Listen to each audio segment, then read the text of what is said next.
دوسرے سال سے پڑھنا شروع کرتے ہیں کہ نماز میں سنتیں کیا کیا ہوتی ہیں. دوسرے سال سے ان کے نصاب میں یہ بات داخل ہوتی ہے. لیکن دور حدیث تک پہنچ گئے، دور حدیث سے فارغ بھی ہو گئے، مگر ان سنتوں کا پر عمل کی توفیق نہیں ہوتی اور اس کا دھیان نہیں ہوتا، اس کی اہتمام نہیں ہوتا. یہ بڑے ہی افسوس کی بات ہے، کیونکہ علم تو اسی لیے حاصل کیا جا رہا ہے تاکہ اس کے اوپر عمل کیا جائے. اگر سنت کی اتباع کا اہتمام نہیں ہے تو پھر علم کا فائدہ کیا ہوا؟ اس لیے اس بات کا ہر بندے کو، چاہے وہ طالب علم ہو، عالم ہو، استاد ہو، شاگرد ہو یا عام آدمی ہو، عام مسلمان ہو، ہر ایک کو ان سنتوں کی معرفت حاصل کرنی چاہیے اور اس کے مطابق اپنی نماز کو بنانا چاہیے. یہ پہلا قدم ہے خشوع حاصل کرنے کی طرف.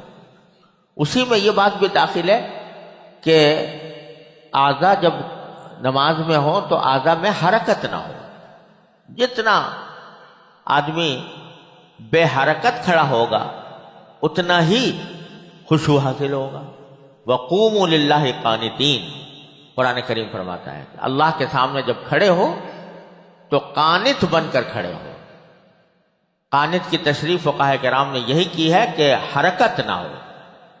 اب بلا وجہ بعض اوقات کسی خاص عذر کے بغیر لوگ ہاتھ ہلا رہے ہیں، کھجا رہے ہیں، حالانکہ اتنی کوئی کھجلی شدید نہیں ہے کہ فوراً ہی کھجانے کی ضرورت ہو.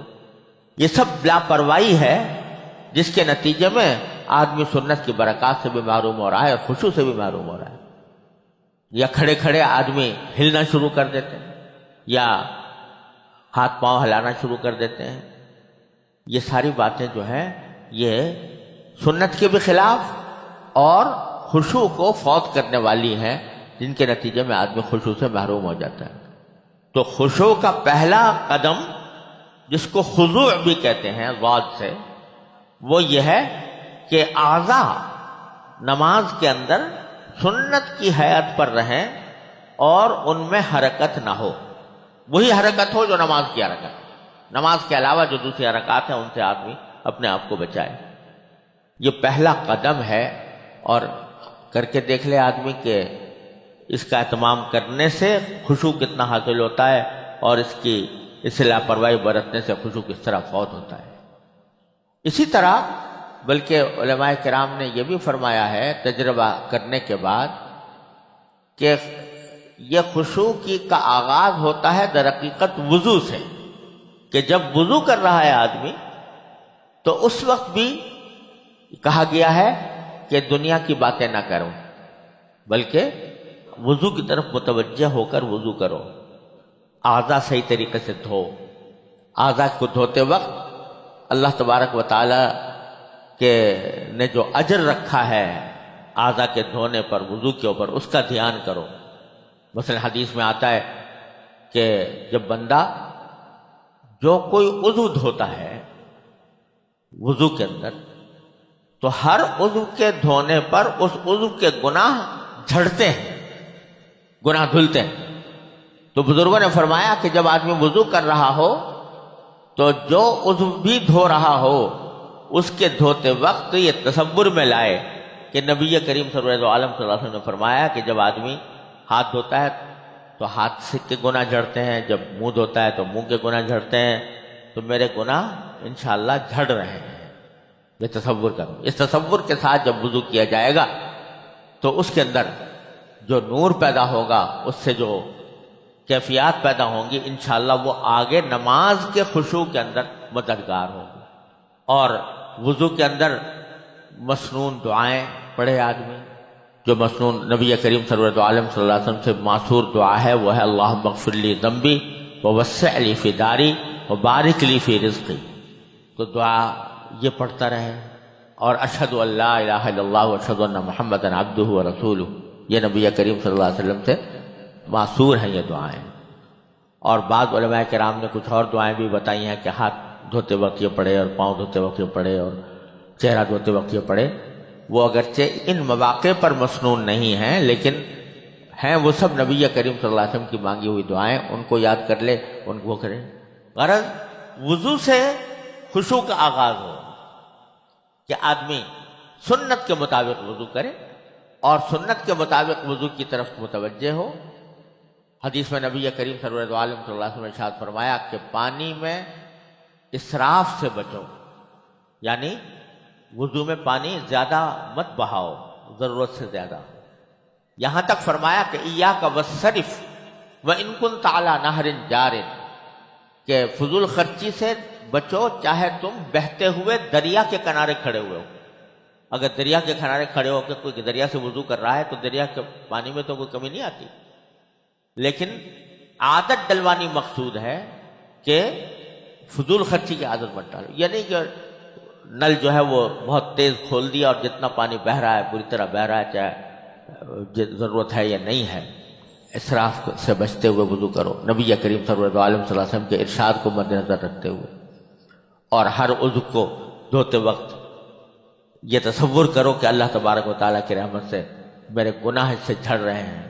جب اس طرح وضو کر کے آیا آدمی اور پھر نماز کے اندر کھڑا ہوا اور سنت کے مطابق تمام اعمال انجام دیے، اعضاء کو بلا ضرورت حرکت سے بچایا، تو انشاءاللہ پہلا قدم خشوع کا حاصل ہو گیا۔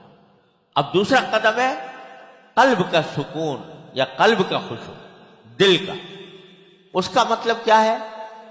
اس کا مطلب یہ ہے کہ آدمی دھیان دے نماز کی طرف دھیان دے، اور نماز کے علاوہ دوسری باتیں جو ہیں ان کو اپنے اختیار سے دل میں نہ لائے، اپنے اختیار سے نہ سوچے، بلکہ نماز کی طرف متوجہ رہے۔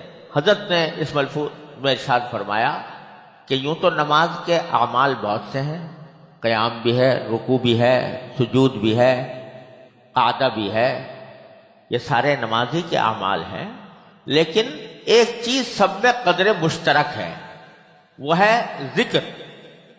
ہر جگہ ذکر ہے، یا تلاوت کی صورت میں ہے، سورہ فاتحہ پڑھنا، سورہ کے ساتھ کوئی اور صورت ملانا، یا تکبیر ہے اللہ اکبر، یا رکوع کے اندر سبحان ربی العظیم ہے، یا سمع اللہ لمن حمدہ ہے، یا سبحان ربی الاعلی ہے، یا تشہد التحیات للہ والصلوات والطیبات ہے۔ یہ سب ذکر اللہ ہے، اللہ کا ذکر ہے۔ شروع سے لے کر آخر تک نماز اللہ کے ذکر پر مشتمل ہے۔ تو چونکہ وہ ہر رکن کے اندر ہے، اس واسطے توجہ اس کی طرف متوجہ ہو جاؤ۔ الحمدللہ رب العالمین کہا تو دھیان کے ساتھ کہو، پتہ ہو کہ میں الحمدللہ رب العالمین کہہ رہا ہوں، دھیان ان الفاظ کی طرف دو۔ الرحمن الرحیم کہا تو دھیان الرحمن الرحیم کی طرف ہو، مالک یوم الدین کہا تو دھیان اس کی طرف ہو۔ بلکہ ایک اور بات کا بھی اگر دھیان پیدا کر لو، جس کی طرف نبی کریم سرور دو عالم صلی اللہ علیہ وسلم نے ایک حدیث میں توجہ دلائی کہ آپ نے فرمایا کہ جب بندہ نماز کے اندر کہتا ہے کہ الحمدللہ رب العالمین، تو اللہ تبارک و تعالیٰ فرماتے ہیں حمدنی عبدی، میرے بندے نے میری تعریف کی ہے۔ گویا جواب دیتے ہیں اللہ تعالیٰ، اس کی قدر فرماتے ہیں کہ میرے بندے نے میری تعریف کی، الحمدللہ رب العالمین کہتا ہے۔ جب بندہ کہتا ہے الرحمن الرحیم، تو اللہ تبارک و تعالیٰ فرماتے ہیں اثنا علی عبدی، میرے بندے نے میری ثنا کی ہے۔ اور جب مالک یوم الدین کہتا ہے تو باری تعالیٰ فرماتے ہیں کہ مجدنی عبدی، میرے بندے نے میری مجد بیان کی ہے، میری بزرگی بیان کی۔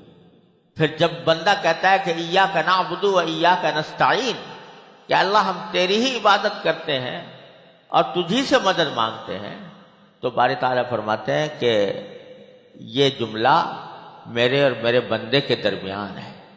عجیب بات ارشاد فرمائی کہ یہ میرے اور میرے بندے کے درمیان ہے۔ کیا معنی؟ کہ یہ ایک معاہدہ ہے جو میرا بندہ مجھ سے کر رہا ہے، ایک عہد ہے جو بندہ میرے ساتھ کر رہا ہے۔ عہد یہ کر رہا ہے کہ یا اللہ عبادت کروں گا تو تیری کروں گا، مدد مانگوں گا تو تجھ سے مانگوں گا۔ تو میرے بندے کے درمیان یہ ایک معاہدے کا رشتہ قائم ہو گیا ہے اس ایاک نعبد و ایاک نستعین کہنے سے۔ وَلِعَبْدِي مَا سَأَلَ، اور اب جو میرا بندہ مانگے گا میں اس کو وہ دوں گا۔ چنانچہ آئندہ بندہ کہتا ہے اہدنا الصراط المستقیم، اے اللہ ہمیں صراط مستقیم کی ہدایت عطا فرمائیے، صراط الذین انعمت علیہم غیر المغضوب علیہم ولا الضالین۔ تو یہ صراط مستقیم کی جو دعا ہے پہلے ہی سے اللہ تبارک و تعالیٰ فرما دیتے ہیں کہ بندہ جو مانگنے والا ہے میں اس کو دے دوں گا۔ یہ ایک حدیث ہے جس میں نبی کریم صلی اللہ علیہ وسلم نے یہ بیان فرمایا۔ تو اسی لیے بزرگوں نے فرمایا کہ جب آدمی سورہ فاتحہ پڑھے تو اس کو چاہیے کہ ہر آیت پر وقف کرے، الحمدللہ رب العالمین کہہ کر وقف کرے، الرحمن الرحیم کہہ کر وقف کرے، کیونکہ یہ کوئی اچھی بات نہیں ہے کہ اللہ تبارک و تعالیٰ تو آپ کے ایک جملے کے جواب میں کچھ فرمائیں گے اور آپ اس کو توجہ دیے بغیر بھاگتے چلے جائیں۔ اس لیے فرمایا کہ ہر آیت پر وقف کرنا چاہیے اس حدیث کی روشنی میں بندے کو، اور اگر یہ توجہ بھی دے خشوع میں، بڑا ہی اس خشوع کا انشاءاللہ لطف محسوس ہوگا کہ جب الحمدللہ رب العالمین کہا تو پھر تصور کرے کہ اللہ تبارک و تعالیٰ جواب میں فرما رہے ہیں حمدنی عبدی، میرے بندے نے میری تعریف کی ہے۔ الرحمن الرحیم کہا تو تصور کرے کہ اللہ تعالیٰ فرما رہے ہیں کہ اثنا علی عبدی، بندے نے میری ثنا کی ہے۔ مالک یوم الدین کہے تو تصور کرے کہ باری تعالیٰ فرما رہے ہیں مجدنی عبدی۔ تو یہ الفاظ اگر یاد ہوں تو بہت اچھا، نہیں تو کم از کم اس کے معنی کا تصور کرے تو اس سے خشوع میں انشاءاللہ اور اضافہ ہوگا۔ بلکہ میں نے اپنے اساتذہ سے سنا کہ حضرت شیخ محی الدین ابن عربی رحمۃ اللہ علیہ کے بارے میں، شیخ اکبر محی الدین ابن عربی رحمۃ اللہ علیہ کے بارے میں نے اپنے متعدد اساتذہ سے سنا کہ انہوں نے کہیں یہ فرمایا ہے کہ میں تو جب نماز پڑھتا ہوں تو جب تک الحمدللہ رب العالمین کہنے کے بعد حمدنی عبدی کی آواز نہیں سن لیتا اس وقت تک آگے نہیں بڑھتا۔ یعنی مجھے آواز آتی ہے حمدنی عبدی کی، اور جب تک وہ آواز نہیں سن لیتا تو میں الرحمن الرحیم آگے نہیں بڑھتا۔ الرحمن الرحیم کے بعد جب تک اثنا علی عبدی کی آواز نہ آ جاتی تو میں آگے نہیں بڑھتا۔ بہرحال یہ ان کا مقام ہے، اللہ تبارک و تعالیٰ نے ان کو یہ مقام بخشا تھا۔ ہما شما کہاں اس کی آرزو کریں، اس کی تمنا کریں، لیکن کم از کم اتنا کہ ہر آیت کے اوپر اللہ تبارک و تعالیٰ کے جواب کا تصور کرے آدمی، تو دھیان ان الفاظ کی طرف لگائے جو الفاظ وہ زبان سے ادا کر رہا ہے سورہ فاتحہ میں، اور اگر امام کے پیچھے ہے تو امام تلاوت کر رہا ہوتا ہے سورہ فاتحہ کی، اس کی طرف دھیان دے، اور اگر سری نماز ہے امام تلاوت نہیں کر رہا تو اپنے دل میں سورہ فاتحہ پڑھے، اپنے دل میں سورہ فاتحہ پڑھے بغیر زبان ہلائے ہوئے، دل میں پڑھ لیں۔ ایک روایت میں آتا ہے کہ حضرت ابو ہریرہ رضی اللہ تعالیٰ عنہ نے کسی کے سامنے یہ حدیث بیان فرمائی کہ نماز بغیر سورہ فاتحہ کے نہیں ہوتی، تو ان کے شاگرد نے کہا کہ حضرت میں تو کبھی کبھی امام کے پیچھے نماز پڑھتا ہوں مقتدی بن کر، تو آپ نے فرمایا اقرأ بہا فی نفسک یا فارسی، وہ ایران کا رہنے والا تھا، کہ اے فارسی تم یہ سورہ فاتحہ اپنے دل میں پڑھا کرو، جب سری نماز ہو تو دل میں پڑھو، امام زبان سے پڑھ رہا ہوگا تم دل سے اس کو دہراؤ، اور اسی کیفیت کے ساتھ دہراؤ جس کیفیت کے ساتھ عرض کیا کہ ہر آیت کے اوپر رک کر اللہ تبارک و تعالیٰ کے جواب کا تصور کرو۔ تو غرض ذہن لگاؤ ان الفاظ کی طرف جو زبان سے ادا کر رہے ہیں۔ پھر سری نماز میں ایک مرحلہ ایسا بھی آ جاتا ہے جبکہ چلو سورہ فاتحہ بھی پڑھ لی، دل میں پڑھ لی، اس کے بعد بھی مثلا ابھی رکوع نہیں ہوا، کچھ وقت گزر رہا ہے، تو اس وقت میں آدمی کو چاہیے کہ یا تو اپنی طرف سے کوئی صورت ذہن میں لا کر اور وہ دل میں پڑھ لیں، قل واللہ احد، قل اعوذ برب الفلق، قل اعوذ برب الناس، یا دل میں اللہ تبارک و تعالیٰ سے مانگے، یا اللہ میں آپ کے سامنے کھڑا ہوں، یا اللہ میں آپ کی بارگاہ میں حاضر ہوں، اپنے فضل و کرم سے میری فلاں حاجتیں پوری فرما دیجیے، مجھے خشوع عطا فرما دیجیے، یہی دعا مانگے، مجھے نماز کو صحیح طریقے سے اپنی رضا کے مطابق پڑھنے کی توفیق عطا فرما دیجیے۔ غرض اپنے دل کو لگاؤ اللہ تبارک و تعالیٰ سے کچھ مانگنے کی طرف۔ دل کا قاعدہ یہ ہے کہ یہ کبھی بھی خالی نہیں رہتا، اس میں کچھ نہ کچھ خیال ہر وقت آتا ہے۔ کوئی انسان ایسا نہیں ہے جس کو کسی نہ کسی وقت ہر وقت کوئی نہ کوئی خیال نہ آ رہا ہو، وہ خیال سے خالی نہیں ہوتا۔ اگر تم اس کو اللہ تبارک و تعالیٰ کے ذکر سے آباد کر دو گے، اللہ تعالیٰ کی یاد سے آباد کر دو گے، دعاؤں سے آباد کر دو گے، تو پھر وہ دوسرے خیالات نہیں آئیں گے۔ لیکن اگر تم نے خالی چھوڑ دیا تو فارسی کی مثل مشہور ہے کہ خانہ خالی را دیو میں گیر، کہ جو گھر خالی پڑا ہوا ہو کوئی نہ کوئی جن آ کے قبضہ کر لیتا ہے اس کے اوپر۔ تو اگر دل کو خالی چھوڑا تو اس پر کوئی نہ کوئی دیو آ کر قبضہ کر لے گا، یعنی کوئی نہ کوئی جن قبضہ کر لے گا، یعنی طرح طرح کے ادھر ادھر کے خراب خیالات آنے شروع ہو جائیں۔ اپنی طرف سے یہ کوشش کرو۔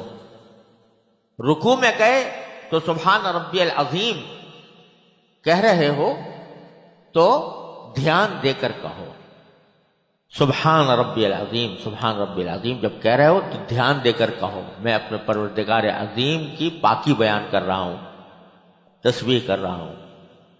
سجدے میں جاؤ تو سبحان ربی الاعلی دھیان سے کہو، دل اور خیال کو اس کی طرف لگاؤ۔ جب التحیات میں بیٹھے تو یہ زبان سے کہا التحیات للہ والصلوات والطیبات، تو دھیان سے کہو۔ در حقیقت یہ اللہ تبارک و تعالیٰ کی بارگاہ میں ایک اللہ تبارک و تعالیٰ کی تحمید و تقدیس کا ایک طریقہ ہے جو اللہ تبارک و تعالیٰ نے اپنے نبی کریم صلی اللہ علیہ وسلم کے ذریعے ہمیں سکھایا کہ جب تم ہماری بارگاہ میں بیٹھے ہو تو یہ کہو التحیات للہ والصلوات والطیبات۔ یہ ایسا ہے جیسا کہ ہم کسی بڑے کے پاس جائیں، کسی بزرگ کے پاس یا اپنے کسی بھی بڑے کے پاس، تو ایسے ہی نہیں جا کے بیٹھ جاتے ہیں، بلکہ السلام کرتے ہیں، السلام علیکم ورحمۃ اللہ وبرکاتہ، پھر بیٹھتے ہیں۔ تو یہاں اللہ جل جلالہ کی بارگاہ میں جب بیٹھے تو اس کے لیے جو تحیہ اللہ تبارک و تعالی نے مقرر فرمایا وہ یہ ہے التحیات للہ والصلوات والطیبات۔ تو تصور کرو کہ میں اللہ تبارک و تعالیٰ کی بارگاہ میں ایک طرح سے تحیہ پیش کر رہا ہوں، جیسے کہ ہم کسی بڑے کو سلام کرتے ہیں، اس طرح اللہ تبارک و تعالیٰ کی بارگاہ میں التحیات للہ والصلوات والطیبات کہہ رہا ہوں۔ پھر اس کے بعد السلام علیکم ایھا النبی ورحمۃ اللہ وبرکاتہ۔ تو یہ خطاب ہے نبی کریم سرور دو عالم صلی اللہ علیہ وسلم سے، اور علماء کرام نے فرمایا کہ یہاں پر آدمی کو تصور کرنا چاہیے کہ نبی کریم سرور دو عالم صلی اللہ علیہ وسلم کو میں سلام کر رہا ہوں۔ آپ کو تصور میں ذہن میں لا کر آپ کو گویا سلام کر رہا ہوں، السلام علیکم ایھا النبی ورحمۃ اللہ وبرکاتہ۔ اور پھر جب السلام علینا وعلی عباد اللہ الصالحین کہا تو یہ ایک دعا ہے خود اپنے لیے بھی کہ ہمارے اوپر بھی سلامتی ہو اور اللہ کے جتنے نیک بندے ہیں ان پر بھی سلامتی ہو۔ تو ذرا غور کرو کتنا پاکیزہ طریقہ ہے جو التحیات میں بیٹھنے کا اللہ تبارک و تعالیٰ نے اپنے نبی کریم صلی اللہ علیہ وسلم کے ذریعے ہم کو سکھایا کہ اللہ تبارک و تعالیٰ کی بارگاہ میں تحیہ بھی ہو گیا، نبی کریم سرور دو عالم صلی اللہ علیہ وسلم کی خدمت میں سلام بھی عرض کر دیا، اور اپنے لیے اور سارے نیک بندوں کے لیے سلامتی کی دعا بھی ہو گئی، السلام علینا وعلی عباد اللہ الصالحین۔ تو آدمی اس تصور سے اگر پڑھے ہر جملے کے ساتھ، ہم لوگ تو گھوڑا دوڑاتے چلے جاتے ہیں نا، تو اس میں دھیان ہی نہیں آتا کہ کیا لفظ زبان سے نکلا کیا نہیں نکلا۔ ذرا سا توجہ کر کے، مشق کر کے، توجہ کر کے اس طرح ادا کرو. اس کے بعد پھر درود شریف ہوتا ہے. درود شریف کے بعد کوئی دعا ہوتی ہے. دعا جو آخر میں ہوتی ہے درود شریف کے بعد، تو وہ کوئی بھی قرآنی دعا ہو سکتی ہے، یا قرآن کریم کے الفاظ کے مشابہ کوئی بھی دعائے معصور ہے وہ ہو سکتی ہے، وہ پڑھ سکتے ہیں. کوئی ایک دعا متعین نہیں ہے جیسے بعض لوگ سمجھتے ہیں. ان میں سے کوئی دعا کر لو. اور اگر ایک سے زیادہ کرنا چاہو تو